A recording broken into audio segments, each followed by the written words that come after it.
2 மரம் வெட்டிகள் காட்டிற்கு மரம் வெட்ட சென்றார்கள். அதில் ஒருவர் தொடர்ச்சியாக மரங்களை வெட்டி கொண்டிருந்தாராம்.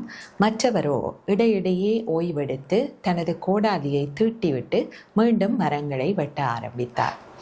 பொழுது சாய்ந்ததும் இருவரும் தாம் வெட்டிய மரங்களை கணக்கிட்டு பார்த்தார்களாம். மரங்களை தொடர்ச்சியாக வெட்டி கொண்டிருந்தவரை விட அவ்வப்போது ஓய்வெடுத்து கோடாலியை தீட்டிவிட்டு மரங்களை வெட்டியவர் அதிகமாக மரங்களை வெட்டியிருந்தார்.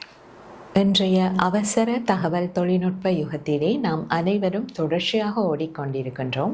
அதில் ஆரோக்கியத்துக்கென்று, குறிப்பாக எமது மன ஆரோக்கியத்துக்கென்று நாம் நேரத்தை ஒதுக்க வேண்டியது அவசியமான ஒரு விடயமாக இருக்கின்றது. தினமும் சில நிமிடங்கள் எமது மன ஆரோக்கியத்துக்கென்று நாம் நேரம் ஒதுக்குவது அன்றைய நாள் முழுவதும் எம்மை புத்துணர்ச்சியோடும் மன சமநிலையோடும் வைத்திருக்க உதவுகின்றது. நன்றி.